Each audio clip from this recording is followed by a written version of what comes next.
Hello and welcome to the Google Tag Manager course. I'm your instructor AJ Chafta, and you can look up my credentials on the course landing page.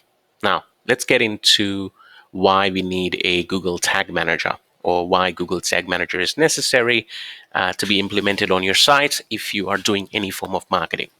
So, let's say for an example, I have this site here and I want to be able to run Google ads, Facebook ads, LinkedIn ads, in the future, maybe some other ads like Snapchat, Quora, or I simply want to track how many people come to the sites, what links they click, whether they fill out forms or, they view videos on my site and so on and so forth.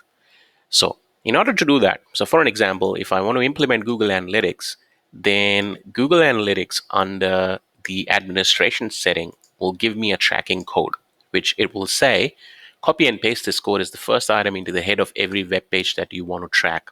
So if my website has 10,000 pages, then obviously if they're all static, then that becomes a big job. But if it's WordPress or any of the CMS, you could simply paste it into the head tag, and you should be done. Now, but at the same time, I also want to have to install my LinkedIn Insight tag so I can run some LinkedIn ads, which I'll then again, copy in the HTML body tag. Then I'll have my Facebook ads, I'll have my Quora ads, and every single website that I will end up running some form of ads or tracking will end up giving me a code, which I will then go here and paste into my source code. Now, you already begun to realize that if my page is loading 20 different codes from 20 different websites, it will significantly slow down the entire process. So if I click on this inspect element here, go to network and load this page. And if you don't see the URL, you can simply right click and choose URL here.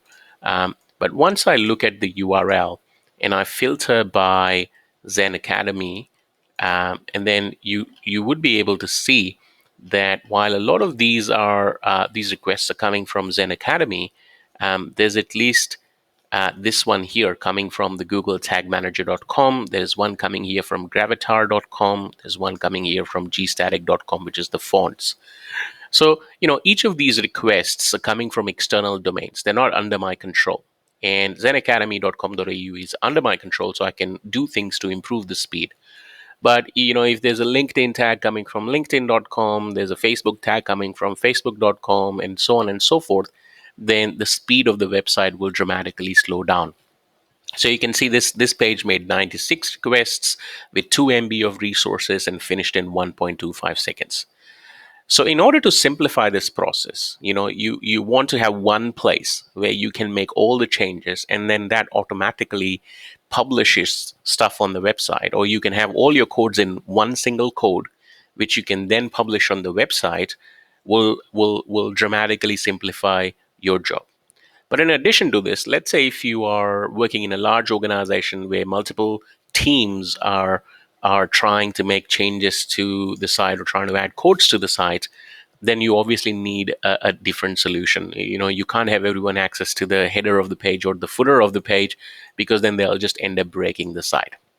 This is the reason you have Google Tag Manager. And what Google Tag Manager does is it lets you simplify the entire process by having all your tags in one place, which you can then go on and publish. So we'll go into that a bit of detail later on. But let's get started with the Google Tag Manager. So if you Google Google Tag Manager, you'll land on this page from wherein you go to sign in to Tag Manager or start for free. So Google Tag Manager is free.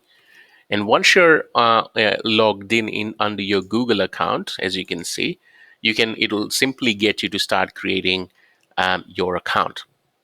So you can start off with an account name, which is Zen Academy, select the country you're in, choose to share the data with Google if you want to, put in the name of your site, and select web because we are a web property. If you're tracking iOS app or Android app, then you can make these selections as you continue to go forward. Now, I've already set up my tag, so I'm just going to go back to the main page. So you can see I've already set up my tag, which is the type web.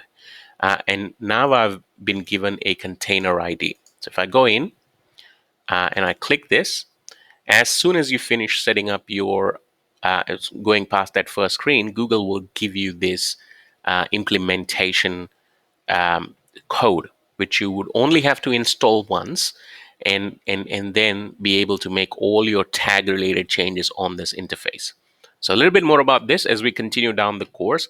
But this is the fundamental Google tag tag management that you would need to do if you are going to run any sort of complicated marketing, or any sort of marketing that involves more than one media.